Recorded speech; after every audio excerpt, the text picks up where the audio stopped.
Hai Trips, selamat datang di channel Movie Strike. Apa kabar? Semoga dalam keadaan sehat dan baik-baik aja ya. Kali ini kita akan membahas film dengan judul The Last Recipe.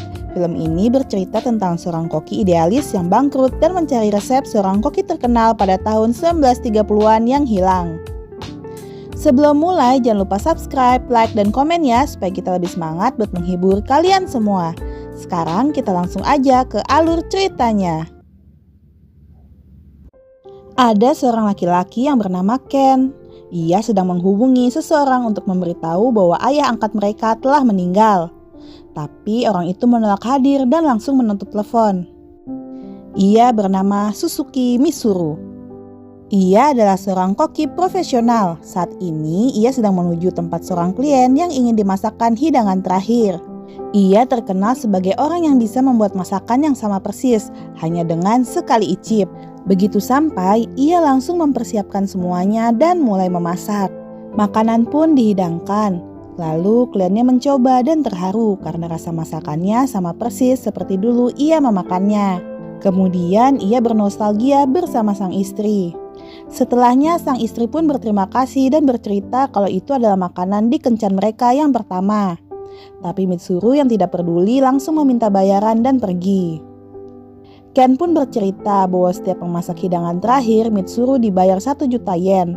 Tapi sayang, hampir semua uangnya dipakai untuk membayar hutang.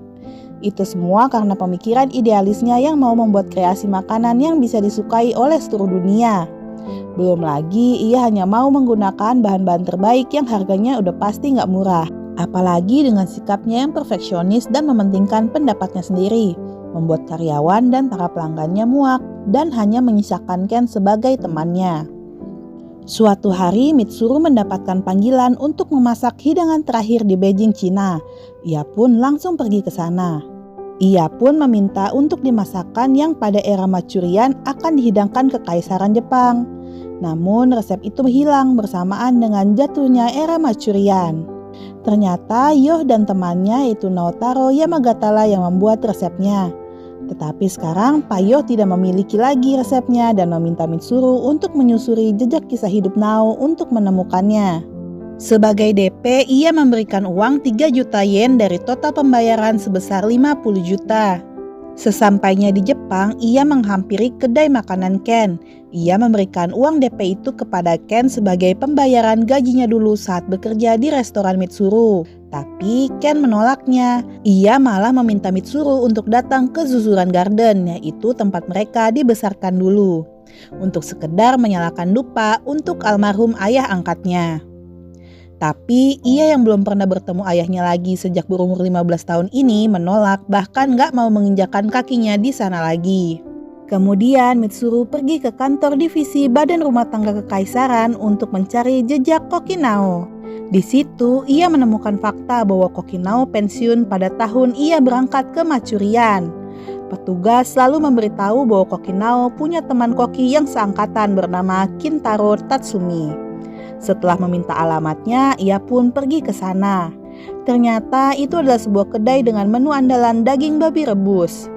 Teman seangkatan Koki Nao telah meninggal dan hanya bertemu dengan istrinya saja. Saat akan mengobrol lebih jauh, tiba-tiba kedai penuh dengan pelanggan. Sambil menunggu, ia pun mencoba daging rebus yang ternyata adalah resep dari Koki Nao. Ia pun terkejut saat merasakan makanan tersebut. Lalu ibu itu menyarankan Mitsuru untuk pergi menemui Shotaro Kamata yang merupakan asisten Koki Nao dan ikut pergi bersamanya ke Manchurian. Sesampainya di sana, Pak Kamata udah tahu maksud dan tujuan Mitsuru datang. Tapi sayang, resep itu nggak ada sama dia.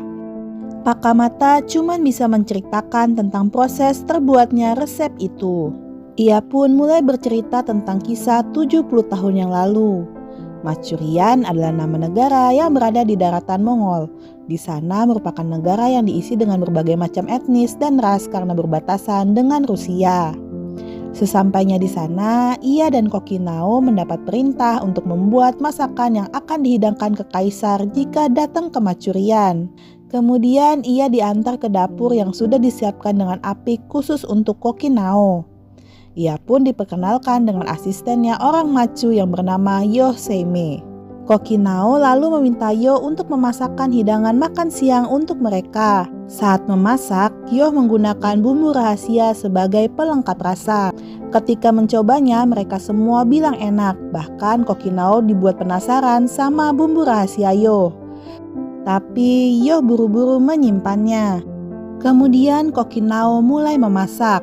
Ia menduplikasi masakan Yo. Saat akan membuat kuahnya, ia sedikit kebingungan menemukan rasa yang sama persis. Setelah memasukin bumbu sana-sini, akhirnya jadi juga hidangannya. Saat Yo mencoba, ia kaget karena rasanya tuh sama persis dengan buatannya. Ternyata Kokinao mempunyai kelebihan yang sama dengan Mitsuru, yaitu dapat membuat ulang masakan yang sudah pernah ia cicipi. Keesokan harinya mereka mulai memasak. Yo membuat lumpia yang diyakini tidak dapat ditiru oleh Kokinao. Lalu Kokinao menanyakan makanan kesukaan Kamata dan mulai membuat masakan. Di situ Kokinao menjelaskan bahwa ia ingin membuat makanan yang bisa dinikmati oleh seluruh dunia. Jadi Kokinao mencoba untuk menggabungkan berbagai macam masakan dari berbagai negara untuk membuat resep yang baru. Mitsuru lalu mencicipi ikan manis asin yang dibuat oleh Pak Kamata. Itu merupakan resep pertama Kokinao di sana. Setelahnya Kokinao membuat berbagai macam masakan lain. Dan saat kepala tentara mencobanya, ia merasa sangat puas dengan pencapaian Kokinao. Mereka pun mengambil istirahat dan berjalan-jalan sebentar. Kokinao mengatakan bahwa negara Machuran ini merupakan negara idamannya, di mana memiliki berbagai macam etnis yang ada di sana. Tapi Yo berbeda pendapat. Ia berpikir bahwa impian Kokinao terlalu ideal. Setelahnya Kokinao menjadi terlalu perfeksionis dan selalu mencari kesalahan dari Yo dan Kamata. Ia mempunyai tujuan baru, yaitu untuk mengembangkan makanan yang bisa diterima dunia. Mitsuru yang mendengarnya merasakan kesamaan visi dan misi antara ia dan Kokinao. Kamata dan Yo lagi istirahat di atap. Kemudian Chizuru, istri Kokinao, datang membawakan teh dan meminta maaf atas kelakuan suaminya yang mementingkan dirinya sendiri. Yo pun menganggap itu adalah kesalahannya yang membuat Kokinao berubah. Sebenarnya maksud ia adalah dengan makanan mereka bisa menyatukan semua etnis itu, sehingga membuat mereka yang memakannya merasa senang dan bahagia. Itu semua hanya bisa dilakukan oleh koki berlidah kilin, yaitu koki yang bisa membuat masakan enak dengan sekali coba. Dan menurut Yo, Kokinao bisa melakukannya. Sementara itu, Kokinao mulai membuat resep baru dan Chizuru mendokumentasikannya. Saat di rumah, ia melihat salinan resep Kokinao dan merasa bahwa resep itu sulit dipahami baginya atau bahkan bagi Yo dan Kamata. Lalu Chizuru mempunyai ide untuk memberikan tambahan ilustrasi dengan fotonya agar mereka lebih mengerti. Ternyata benar, Yo dan Kamata dapat membuat resep itu dengan baik sesuai instruksinya. Kokinao lalu akan menyiapkan 112 masakan sesuai dengan 4 musim di sana. Mereka lalu mulai membuat berbagai macam resep di sana dibantu Chizuru sebagai dokumentasi. Ada yang berhasil, ada juga yang gagal. Mereka dengan semangat menyiapkan satu persatu resep itu dengan sangat hati-hati dan cermat. Dinding resep yang semula kosong kini mulai terisi satu persatu dan akhirnya 112 resep sudah berhasil mereka buat. Namun Kokinao belum merasa puas dan akan meninjau lagi ke 112 resep tersebut. Suatu pagi Kamata lagi ngambil arang duduk termenung seperti sedang memikirkan sesuatu yang berat. Kemudian Kokinao pergi ke kota sebentar untuk mencari inspirasi resep yang baru. Ia tidak tahu bahwa kondisi istrinya yang hamil tua kini sedang lemah dan malah pergi meninggalkannya. Sepulang kerja, Kokinao gusar dan pusing karena belum menemukan resep pamungkas yang akan menjadi makanan utamanya. Istrinya menasehati bahwa percuma tujuannya yang ingin masakannya diterima seluruh ras kalau dia aja nggak bisa menerima atau percaya sama orang-orang yang ada di sekelilingnya. Kisu berharap ia mau berubah dan membuat masakan yang akan membuat semua orang tersenyum. Setelahnya, saat di dapur, Kokinao yang sedang menulis dikagetkan dengan datangnya koki masak yang bernama Suzuki. Ia mengabarkan tentang keadaan Chizuru. Ternyata, Chizuru sudah melahirkan anak perempuan dan karena pendarahan kondisinya kritis dan tak sadarkan diri. Tak berapa lama, Chizuru pun meninggal. Kokinao hilang dan ternyata ia kembali ke dapur untuk memasakkan hidangan kesukaan Chizuru. Di situ Koki Suzuki marah dan bilang kalau Kokinao nggak punya hati sebagai manusia dan nggak akan bisa membuat resep yang bisa dikenal dunia kalau dia sendiri pun nggak bisa ngebahagiain orang-orang yang ada di sekitarnya.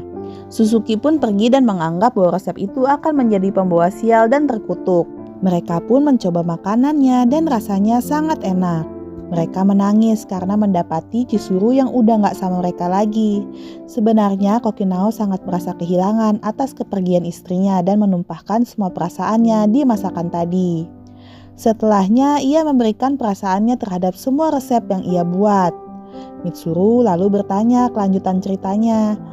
Tapi Pak Kamata memberinya sebuah alamat dan menyuruhnya menanyakan kelanjutan ceritanya kepada orang tersebut. Mitsuru lalu mampir ke kedai Ken dan menceritakan kisah Kokinao. Ken merasa kalau Kokinao itu sangat mirip sifatnya sama Mitsuru. Kemudian ia kembali ke Cina dan bertemu dengan seorang laki-laki yang bernama David Gutenberg. Ayah David adalah seorang teman dekat dari Kokinao. Di awal pertemuan, Kokinao ditugaskan untuk membantu membuatkan hidangan di sebuah pertemuan penting. Namun ayah David yang gak suka orang Jepang gak ngebiarin Kokinao dan hanya memperbolehkan koki Rusia yang memasak. Hingga pada suatu hari Kokinao memasak kreasi daging kulungkol makanan khas Rusia dan memadukannya dengan kaldu khas Jepang. Di situ akhirnya ayah David mengakuinya sebagai koki dan membiarkan dia masak untuk pertemuan penting tersebut. Setelahnya mereka menjadi dekat dan Kokinao membagikan resep rahasianya kepada ayah David. Setelah kematian Chizuru, Kokinao merubah semua masakannya. Ia juga sudah mempercayai orang-orang yang ada di dekatnya dan memberikan perasaannya kepada semua masakan dan menghasilkan makanan yang enak. Mendengarnya, Mitsuru gak percaya dengan masakan yang dibuat dengan hati. Baginya itu hanya alasan untuk seseorang yang tidak mempunyai bakat dan rindu kehangatan rumah. Ia menganggap Kokinao lari dari kenyataan yang membuat resepnya tidak bisa diukir di dunia. David kemudian memesankan kol gulung yang merupakan resep Kokinao dan kebanggaan hotel tersebut. Mitsuru lalu memakannya dan mulai menelaah rasa masakan itu. David pun memulai lagi ceritanya. Ayahnya dan Kokinao bertambah dekat, bahkan ia dan anaknya Kokinao sering bermain dan menghabiskan waktu bersama. Hingga pada suatu hari Kokinao datang terburu-buru ke tempat ayah David dan menyerahkan resep itu kepadanya dan memohon agar mereka dapat menjaganya. Ia melakukannya karena menyadari semuanya adalah kebohongan. Ia lalu mengusir Yo karena dituduh seorang mata-mata Tiongkok. Meskipun bersikeras membantahnya, tapi Kokinao tidak bergeming. Setelah ayah David meninggal, ia memberikan resepnya kepada David. Ternyata Kokinao meminta untuk menyerahkan resep itu kepada Yo. Dan setelah sekian lama, akhirnya David pun menyerahkan resep itu dan juga surat yang ditujukan untuk Yo. Mengetahuinya, Mitsuru langsung menemui Yo. Sesampainya di sana, Mitsuru disuruh membaca surat dari Kokinao. Di situ ia menjelaskan bahwa ia dengan sengaja mengusir Yo untuk menyelamatkannya. Jadi ternyata maksud dari membuat resep untuk kaisar itu adalah untuk menaruh racun kepada makanan kaisar dan membuat Yo sebagai tersangkanya. Di situ Kokinao juga tahu bahwa Kamata adalah mata-mata yang bertugas untuk mengawasinya dan Yo. Ternyata usaha untuk menyelamatkan Yo sia-sia karena kepala tentara itu tetap akan membuatnya menjadi tersangka. Selama resep itu masih ada, berarti Yo masih dalam bahaya. Kemudian di rumah Kokinao ingat bahwa mendiang istrinya mengumpulkan catatan-catatan resepnya dulu. Ia lalu membuat ulang resep-resep itu selama setengah bulan. Ia mempercayakan resep itu kepada Yo karena dia dan Kamata lah yang menemaninya setelah kepergian sang istri. Dan ia juga telah sama-sama membuat resep itu selama bertahun-tahun. Setelahnya Kokinao menyerahkan anaknya untuk dirawat oleh Koki Suzuki. Saat membawakan kepala pasukan makanan yang ada di dalam resep, Kokinao lalu membakar resepnya yang ada di ruangan tersebut.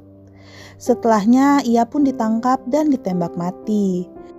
Sebelum kematiannya, Kamata hendak melepaskannya, namun Kokinao menolak karena tidak ingin ada korban lain atas resep itu. Sebulan setelahnya tercetuslah perang. Kamata ditugaskan ke barisan depan, sedangkan kepala pasukan akhirnya bunuh diri. Setelah sekian lama, akhirnya Pak Iyo menemukan Pak Kamata dan mereka pergi ke rumah anak Kokinao yang dibesarkan oleh Pak Suzuki, yaitu Sachi. Ketika ia melihat resep itu, Sachi pun ingin mengenalkan resep-resep itu dengan membuka sebuah restoran. Tapi sayang, saat pembukaan restoran terjadi kebakaran. Sachi memaksa masuk dan karena menyelamatkan resep ayahnya, ia pun meninggal. Mitsuru yang mendengarnya membuatnya ingat atas kejadian masa lalunya. Ternyata Mitsuru adalah cucu dari Kokinao. Ia pun kembali ke Jepang dan menghampiri Ken dan minta diantarkan ke Susuru Garden. Dalam perjalanan, Ken menceritakan bahwa ia, Pak Iyo, Pak Kamata, dan kawan-kawan datang dan menceritakan kisah ibu Mitsuru. Lalu mereka menyusun rencana agar bisa merubahnya, yaitu dengan memintanya untuk membuat hidangan terakhir. Sesampainya di sana, ia lalu menerima resep itu dan membaca surat dari ayah angkatnya. Ayah angkatnya minta maaf karena selama ini udah keras sama Mitsuru. Itu semua karena ia gak mau Mitsuru jadi koki dan mengalami nasib sial seperti ibu dan kakeknya. Namun akhirnya setelah Mitsuru menjadi koki, sang ayah berpikir bahwa Mitsuru membutuhkan resep itu, lalu ingin memberinya sendiri. Dalam keadaan sakit, ia mengunjungi Ken dan minta agar Ken menjaga Mitsuru. Setelahnya ia pun pingsan dan akhirnya meninggal. Mitsuru lalu mulai membuka halaman per halaman resep itu sampai ke halaman terakhir. Ada foto dirinya bersama sang ibu dan foto keluarganya di masa lalu. Ternyata sesuatu yang berharga itu ada di dekat kita. Setelahnya Mitsuru mulai memasak lagi. Kali ini ia menaruh perasaan dalam masakannya. Ia pun mulai mempercayai rekan kerjanya seperti yang Kokinao lakukan. Dan cerita pun berakhir.